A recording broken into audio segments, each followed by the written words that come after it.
अलीगढ़ महानगर में वक्फ संशोधन बिल के विरोध में बसपा नेता और पूर्व महापौर प्रत्याशी सलमान शाहिद ने सुप्रीम कोर्ट में अपील दायर की है। उन्होंने अपील में लिखा है कि वक्फ संशोधन बिल मुसलमानों के हित में नहीं है। सरकार जबरन इस बिल को मुसलमान पर थोपना चाहती है। इस मामले को लेकर उन्होंने अन्य बसपा नेता व मुस्लिम समुदाय के लोगों के साथ एक प्रेस वार्ता का आयोजन किया और जानकारी दी है। उन्होंने बताया कि वक्फ संशोधन बिल के विरोध में सुप्रीम कोर्ट में अपील दायर की गई है। उन्होंने कहा, हमें यकीन है कि सुप्रीम कोर्ट मुसलमानों के हित में फैसला करेगी। वक्फ अमेंडमेंट बिल के खिलाफ मैंने एक विरोध प्रदर्शन किया था और देश की राष्ट्रपति महोदया को एक ज्ञापन भी दिया था जिलाधिकारी के माध्यम से। उस दिन भी मैंने प्रेस के माध्यम से कहा था, चूँकि ये बड़ी लड़ाई है और देश प्रदेश के साथ साथ अलीगढ़ में भी वक्फ की संपत्तियां हैं, तो इस लड़ाई को लड़ने के लिए, अपनी संपत्ति, अपनी विरासत को बचाने के लिए, जो संपत्ति हमारे बुज़ुर्गों ने हमें दी है, जो हमारी विरासत है, उसको सरकार छीन ना ले।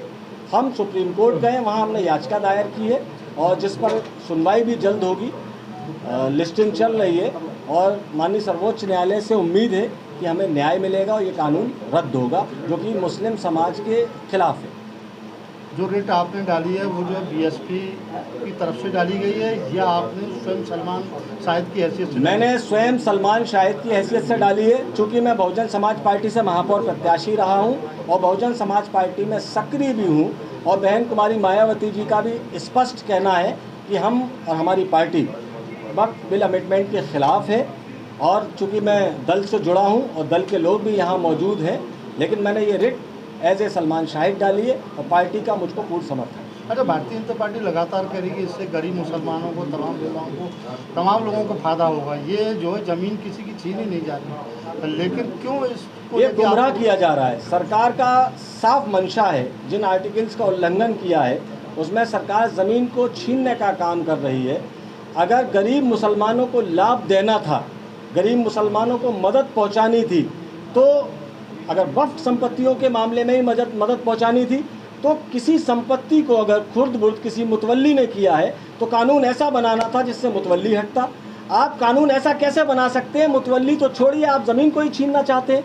ये ज़मीनें हमारे बुज़ुर्गों ने दी हैं। आज कोई व्यक्ति ज़मीन देने की स्थिति में नहीं है। जो हमारे बुज़ुर्ग हमारे लिए विरासत छोड़ गए, उस विरासत को बचाने की लड़ाई है। उस लड़ाई में अलीगढ़ पीछे नहीं हटेगा। रहा सवाल गरीब मुसलमान को मदद पहुंचाने का, अगर सरकार की मंशा गरीब मुसलमान को मदद पहुंचाने की थी तो उस वक्त मदद पहुंचाई होती जब उसके साथ विशेष धर्म का जानकर मॉब लिंचिंग हो रही थी। ऐसा कानून बनाना चाहिए था संसद में कि लिंचिंग करने वाले लोग 100 बार सोचते कि इस कानून के तहत हमको सज़ा मिलेगी। अगर मदद करनी ही थी, अगर मदद पहुंचानी ही थी, तो जो मुसलमानों के धार्मिक संस्थानों पर लगातार हमले हो रहे हैं, उनकी मस्जिदों पर दूसरे धर्म के झंडे फहराए जा रहे हैं, ऐसा कानून बनाना चाहिए था। एक हिंदुस्तान में सभी धर्म के लोग प्यार मोहब्बत के साथ रहते थे। सरकार ने बंटवारा किया है, सरकार ने समाज को बांटने का काम किया है और समाज को बांटने की यही उसी का भी एक ये वक्फ अमेंडमेंट बिल भी उसी का एक पार्ट है। सरकार समाज को बांटना चाहती है और सर्व समाज के लोग यहाँ बैठे हुए प्रेस कॉन्फ्रेंस में आज सभी समाज के लोग हैं, जिसमें मुस्लिम भी हैं, हमारे धर्मगुरु भी हैं, हमारे मुफ्ती साहब भी हैं, हमारी पार्टी के कोऑर्डिनेटर भी हैं, पार्टी के पार्षद भी हैं, इमाम भी हैं। सभी लोग इसका विरोध करते हैं और कानूनी रूप से इस लड़ाई को मजबूती से लड़ने के लिए हम सब लोग तैयार हैं और उम्मीद है ऊपर वाले से कि हमको इंसाफ मिलेगा। ओवैसी जैसे कह रहे हैं कि एक प्लेटफार्म के नीचे आए, लड़ाई को लड़े, कल वो बोल रहे थे इस बात को, तो क्या देखिए, जितने दल हैं, सेकुलर दल जितने भी हैं, उन सभी का समर्थन रहा। जब ये वोट पड़ा तो जिन लोगों ने इस बिल के खिलाफ वोट किया, हम सभी का आभार व्यक्त करते हैं और अपनी नेता का भी आभार व्यक्त करते हैं, बहन कुमारी मायावती जी का, और सभी से मांग करते हैं इस लड़ाई को सभी दल मजबूती से लड़ें।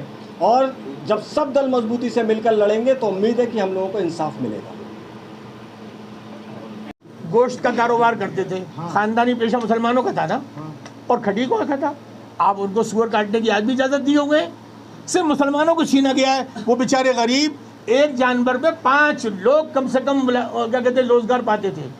आज ये कहा जा रहा है कि वो जो कट्टी घर बनाए गए हैं, आप वहाँ से गोश्त लेके आएंगे 250 रुपये में और 250 पौने 300 में बेचेंगे।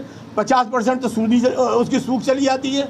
इसके अलावा किराया चला जाता है, इसके अलावा वो होता है भुखमरी के शिकार है। जी नहीं, कोई कट्टी घर मुसलमान नहीं चला रहे। कौन चला रहा है?